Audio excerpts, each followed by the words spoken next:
Hello students, this is Poonam Dandare, Assistant Professor of Department of Information Technology of Gaikwad Patil College of Engineering and Technology, Nagpur. In this session, we have seen the classification of MAC protocol, that is the Medium Access Control Protocol. So basically, Medium Access Control is work in a data link layer of OSI module. It is a sub layer of data link layer. So MAC, generally the function of MAC is to just check the data which is received from the physical layer and to check that data, and it the basic function is that it has the error correction or error detections field. So MAC generally check the particular data. So in this session we have see the some characteristics of that particular MAC functions and the classification of MAC, that is the medium access control. So medium access control, that is the it consists of several sets of sensor nodes. Each node is equipped with one or more sensors and is normally battery operated, used, and we provide the each and every sensor node battery by using the sync node. So node communicate with each other via wireless connection. So these are some characteristics. So to better understand wireless sensor network, let us first brief look at some conventional wireless network. For example, wireless cellular network, mobile ad hoc network, and wireless LAN. So a cellular system is a wireless network consists of both stationary mobile nodes and the mobile node. The stationary nodes or base station are connected by wired link, forming a fixed infrastructure. The number of mobile node is much large than that of this stationary node. Each base station usually covers a large region with little overlap and serves tens to hundred of mobile nodes in the region. So there are the large number of nodes, that is the scalability and self configuration. Second is the battery powered. So we provide each and every sensor node to the battery, that is this is the sync node. So it improves the energy efficiency of the network. The primary goal of a cellular net system is to provide quality of service and bandwidth, and it can be conventionally replaced the battery in their handsets. So according energy conservation is only of secondary importance. So in contrast to all the above conventional networks, wireless sensor network have the following unique characteristics. So a sensor network typically consists of a large number of sensor nodes densely deployed in a geographical fields. The number of sensor nodes can be several orders of magnitude large than of conventional wireless network. So second one is the battery powered. So sensor nodes are usually powered by battery and thus are limited in power capacity. It is often difficult or impossible to change or recharge batteries for these nodes.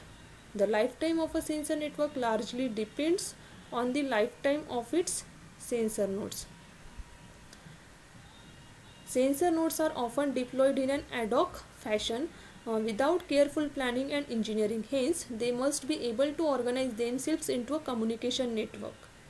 The topology of a sensor network changes more frequently due to both node failure and mobility.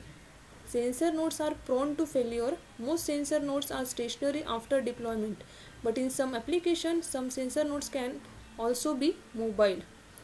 So last one is the sensor nodes have very limited computational capacity and memory. So this is the all about the characteristics of the sensor network.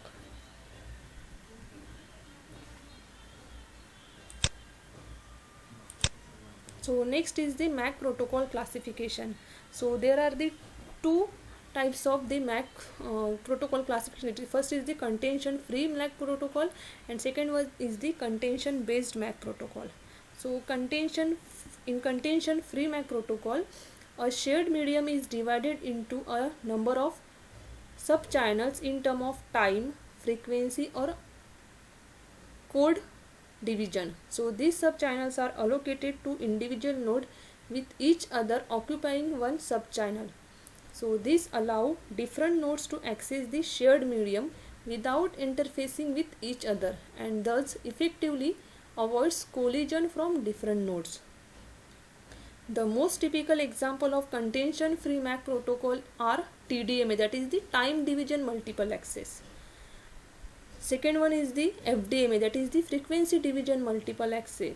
And last one is the CDMA, that is the code division multiple access. So TDMA divides the shared channel into a fixed number of time slots and configures this time slot into a frame. That means they repeats periodically. Each node is allocated a time slot and is allowed to transmit only in the allocated time slot in each frame. TDMA has been widely used in wireless cellular system. In a typical cellular system, the base station in each cell allocates time slots and provide information for time synchronization to all the mobile nodes. The mobile nodes communicate only with the base station without direct peer-to-peer communication between each other. Second is the frequency division multiple access. So FDMA divides the shared channel into a number of non-overlapping frequency subbands and allocate these subbands to individual node. Each node can transmit at any time, but only a different frequency to avoid interfacing with each other. The major advantage of FDMA is its simplicity in implementation. However, it can also have some drawbacks. So last one is the CDMA, that is the code division multiple access. So CDMA divides the shared channel by using orthogonal pseudo noise code. Rather than time slot in TDMA and frequency band in FDMA, all nodes can transmit in the same channel simultaneously, but with different code. The major advantages of CDMA is that it does not require strict time synchronization and avoid the channel allocation problem in FDMA. However, it also has some disadvantages. For example, it introduces the energy consumption for coding and decoding. The capacity of code division multiple access system in the presence of noise is usually lower than that of TDMA system. So in contention free MAC protocol, we have used the three parameters. First is the TDMA, that is the time division multiple access. Second is the FDMA, that is the frequency division multiple access. And last one is the CDMA, that is the code division multiple access. Second one is the contention based MAC protocol. So in contention based MAC protocol, all nodes share a common medium and contented for the medium for transmission. In this we have used the Aloha system. That means collision may occur during the contention process. To avoid collision, a MAC protocol can be used to arbitrate access to the shared channel through some probabilistic coordinator. Both Aloha, that is the adaptive line on line Hawaii system, and CSMA, that is the carrier sense multiple access, are the most typical example of contention based MAC protocol. So in this we use the Aloha system. In pure Aloha, a node simply transmits whenever it has a packet to send.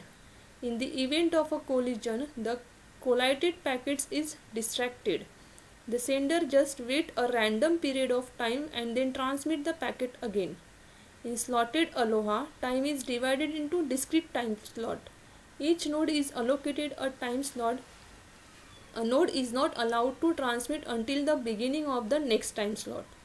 Pure Aloha is easy to implement. However, its problem is that the channel efficiency is only 10%. In pure Aloha, the channel efficiency is only 10% compared to the pure Aloha. Slotted Aloha can double the channel efficiency. However, it requires global time synchronization which complicates the system implementation.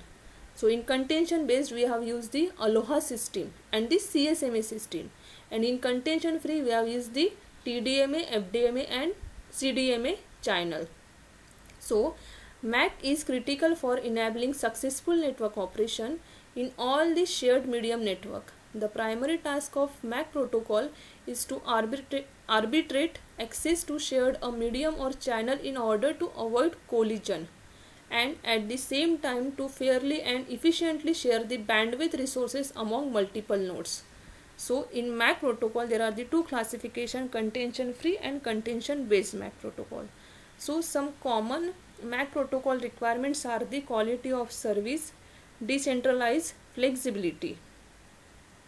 So that means in quality of service we have the tolerated message loss, support real-time guarantees. In decentralized we have used the global information may not be available, and in flexibility that is the diversity of the application. So thank you to all of you.